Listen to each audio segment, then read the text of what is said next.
Bonsoir Elisabeth. Bonsoir Benjamin Sportouche de RTL, du grand jury RTL, le Figaro, c'est ça, le dimanche. Voilà, on accueille ensemble Claire Nouvian. Bonsoir Claire Nouvian. Vous êtes impressionnante, vous avez fondé en 2005 une association qui s'appelle Bloom et qui est vouée à la protection des océans et de ceux qui en vivent.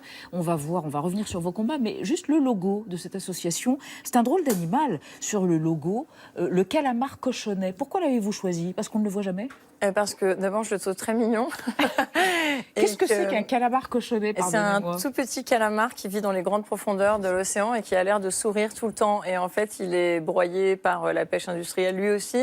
Mais en fait, il a l'air tellement gentil que ça, je sais pas, ça appelle quand même un petit peu d'empathie, je trouve. Voilà, il a cette tête-là. Et il est le symbole de ces espèces qu'on ne voit pas et pour lesquelles, évidemment, on est moins porté à vouloir les défendre et empêcher qu'elles disparaissent irrémédiablement. Votre portrait, Claire Nouvian, avant de venir à vos combats, votre portrait réalisé par Marc-Antoine de Porrette. En tapant Claire Nouvian sur Internet, on découvre des dizaines d'articles de presse aux titres élogieux. La protectrice des fonds sous-marins, l'amie des poissons, l'écolo gagnante ou encore la passionnariat des abysses.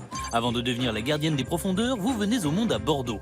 La mer, vous la découvrez avec votre père, cadre chez Total et pêcheur amateur. Après une prépa littéraire, vous abandonnez vos études pour partir à l'aventure en Argentine avec votre mari. Journaliste, vous réalisez plusieurs reportages avant de vous spécialiser dans le documentaire animalier. De ces observations minutieuses de la faune sauvage, vous ramenez des convictions mais aussi des maladies tropicales comme la dengue et la fièvre du Nil. Contrainte de faire une pause dans votre carrière, vous en profitez pour visiter l'aquarium de Monterey en Californie et c'est une révélation. Mon cerveau a fait un arrêt, en fait, en découvrant des animaux, mais d'une beauté, d'une fragilité. Votre coup de foudre pour ces créatures qui vivent 4000 mètres sous la surface de l'eau vous entraîne vers l'édition d'un livre de photos, Abyss, suivi d'une exposition du même nom qui sera couronnée de succès partout dans le monde. En parallèle, vous lancez votre association Bloom avec comme logo un calamar cochonnet qui ressemble sous l'eau à ça. Votre premier combat, vous le livrez contre la pêche en eau profonde, avec notamment une pétition qui réunit plus de 900 000 signataires en 2013. 10 chalutiers industriels peuvent détruire une ville de la taille de Paris en moins de 2 jours.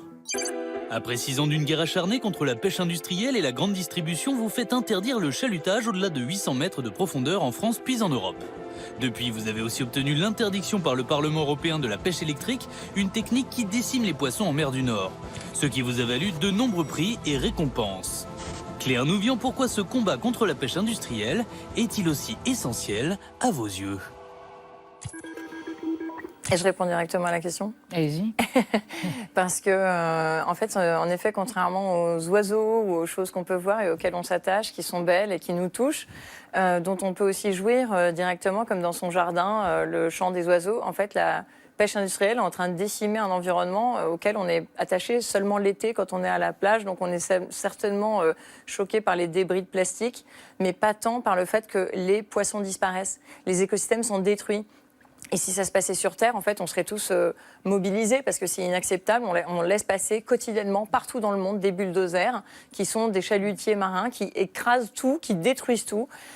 C'est absolument désastreux. Donc ça, d'un point de vue environnemental, ça génère en effet une mobilisation très forte. Mais au fond aussi, on est en train de détruire les emplois. Et nos politiques publiques, activement, détruisent l'emploi. Et vous savez quoi? Avec l'argent de nos impôts. Et donc ça, en fait, cette combinaison des trois éléments, c'est inacceptable. Ça crée, je pense, j'espère d'ailleurs, que les gens qui nous regardent se disent aussi, mais que mes impôts, que le fruit de mon travail servent à détruire des emplois. On voit bien qu'il y a plus de pêcheurs. Mais c'est l'argument qui a dû vous être opposé pendant des années, quand avec les 7 membres de votre association et vous-même, vous vous êtes livré à ce lobbying vertueux, endurant et incessant qui consistait à défier ces industriels de la pêche qui ont dû vous dire, mais attendez, tous ces emplois, tous ces gens, et évidemment, et d'ailleurs, on le pense.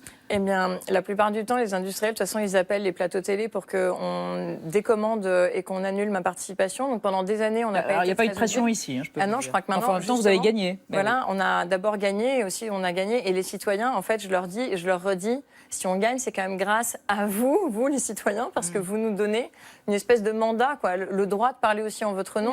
Mais l'emploi, les emplois menacés par tout ça. Et donc, en fait, pendant des années, les industriels qui tiennent les comités des pêches, qui tiennent la distribution des quotas. Vous savez, c'est un système extrêmement opaque, la pêche.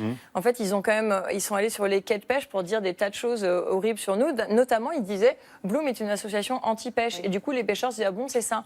Et en maintenant, réalité, ils se rendent compte que vous travaillez pour le long terme. Mais évidemment, en fait, surtout pour une répartition transparente et équitable des droits de pêche et de l'accès, qu'il y ait des industriels qui pêchent très loin des côtes, mais qui eux, soient en fait en train de détruire l'emploi de nos côtes. Et on voit bien les artisans maintenant se rendre compte que ce soit dans le nord de la France, même aux Pays-Bas. Mais alors, justement, Claire Nouvion, on devient un peu leur Robin vous êtes des Bois, devenue une héroïne parce que vous luttez contre un fléau qui est pratiqué par justement les Pays-Bas, la pêche électrique. Et vous êtes devenue l'héroïne des pêcheurs du nord de la France. Après avoir été le diable.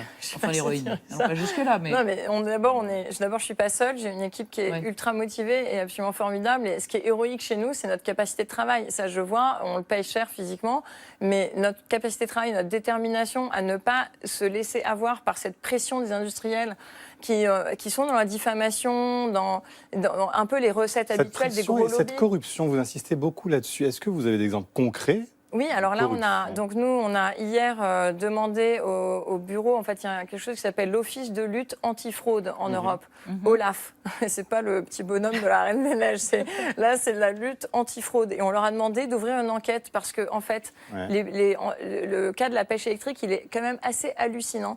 On a à la base une pêche qui est interdite. Pourquoi ? Parce que vous imaginez pêcher avec de l'électricité, mais c'est radical. Vous voyez, c'est radical. On tue tout, y compris les œufs, les bébés, les poissons. Tout, il ne reste plus rien. Cette pêche avec des filets qui électrisent, c'est ça. Voilà, des électrodes qui envoient du courant. Cette pêche était interdite. La Commission européenne n'a pas respecté les avis scientifiques et a autorisé cette pêche sous forme d'exception et de dérogation, ce qui est déjà complètement dingue. Sur la base de ça, les Pays-Bas ont augmenté le nombre de licences bien au-delà du cadre légal. Et attention, c'est pas tout. Là, ça devient vraiment costaud. C'est qu'en plus, ils se sont fait payer par des subventions publiques. C'est notre argent. Des recherches ? Non, l'équipement de leur bateau. L'équipement de leur bateau. Mais ça Donc en fait, on a une pêche qui est corruption des institutions européennes, mais même des institutions européennes. Que vous pouvez vous imaginer, mais si je vous disais, mais je peux. C'est une accusation gardez-moi 4 heures, je vous tiens, mais surtout là, les dossiers, vous allez parler après. Non, mais on ne peut pas vous garder 4 heures, hélas. Le droit des affaires, enfin le secret des affaires, tout. Mais une corruption morale tellement profonde de nos élus. On les voit bien, ceux qui résistent. Ils sont minoritaires. Il y en a, il faut quand même leur dire merci. Parce qu'il y a des petits groupes politiques qui, justement, ont une liberté totale par rapport à ces lobbies.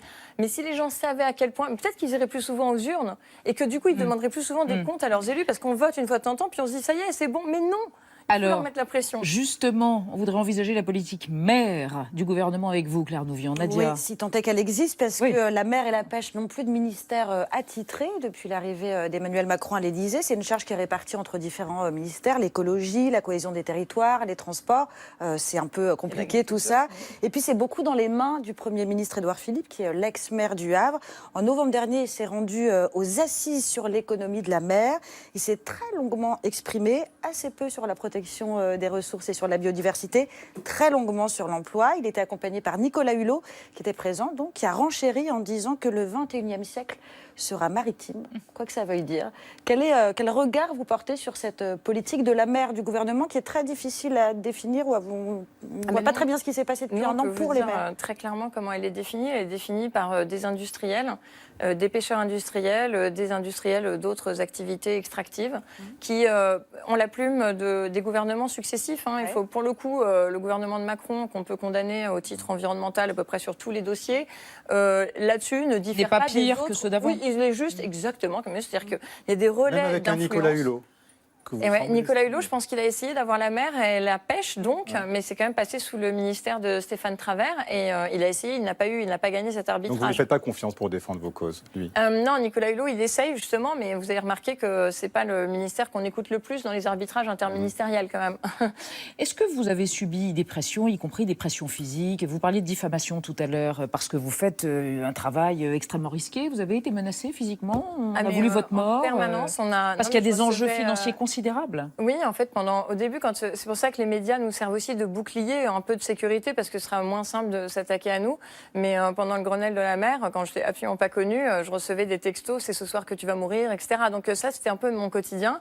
Et je me suis dit, mais si c'est ça que ça génère, quand on vient, qu'est-ce qu'on remet en cause ? Un modèle économique qui détruit les poissons, l'environnement marin et les emplois. Quand on s'attaque à ce modèle économique, c'est ça qu'on récupère. Ah bah, clairement, on a tapé à la bonne porte. On va continuer, vous savez quoi, parce qu'on est déterminés. Vous êtes foncièrement pessimiste en même temps et vous dites, dans toutes les interviews qu'on lit... Pessimiste Surtout. Ah. Ouais, je suis pessimiste sur les grandes tendances parce qu'en fait, c'est d'abord parce que, comme dit le philosophe Günther Anders, on a du mal à voir, se représenter l'ampleur de quoi que ce soit. On ne peut pas se représenter le monde, on est trop nombreux. On ne peut pas se représenter le changement climatique, c'est trop diffus, vous comprenez? On comprend ma tante qui est malade, on comprend votre enfant qui a de la fièvre, on comprend ça et puis on comprend éventuellement son quartier. Mais donc on a un vrai problème d'imagination. Mais vous croyez encore dans l'action et vous dites que si on vous propose d'être ministre, vous diriez pas non. Ah ben ça dépend qui est au pouvoir. Non. Et là, sous ce gouvernement, non. Ah ben non, jamais de la vie. Ça va pas la tête pour aller servir la soupe et faire croire aux gens qu'il n'y a pas un drame environnemental et social qui est en train de se jouer, alors qu'on ne va même pas aller récupérer les impôts auprès des entreprises. La priorité absolue, c'est de lutter contre l'évasion fiscale. C'est avec ça qu'on peut en fait régler financer notre modèle social, financer la transition écologique. Non mais il y a tout à revoir avec ce gouvernement. Claire Nouvion, vous avez eu l'équivalent du prix Nobel, c'est ce qu'on dit, le prix Goldman à l'échelle européenne. Quel est votre prochain rendez-vous concret? Votre prochaine échéance, c'est mardi prochain, c'est ça? Par rapport à la pêche électrique. La pêche électrique, vous savez, quand nous on fait du bruit, ils changent l'agenda, en fait. Oui. Donc on est tout le temps un peu baladé parce que si on ne dit rien, eux, ils avaient prévu, ils ont sorti un avis scientifique totalement honteux. Ça, c'est encore un autre chapitre. Et donc ils s'étaient dit, bon, sur la base de ça, ils n'auront pas le temps de réagir et paf, on va leur faire passer la pêche électrique. Ça. Et comme on s'est battu et que là, on a demandé une enquête européenne qui était prévue depuis longtemps, mais c'est tombé comme il fallait. Du coup, ils sont en train de décaler l'agenda politique, vous comprenez? On a besoin des citoyens. Mais vous serez toujours là.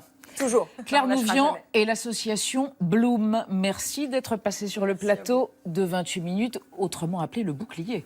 Et on passe à un débat. Ah ben ça vous intéresse, les lanceurs d'alerte, le secret des affaires. Une loi censée protéger le savoir-faire des entreprises a été votée aujourd'hui à l'Assemblée nationale, mais telle quelle, cette loi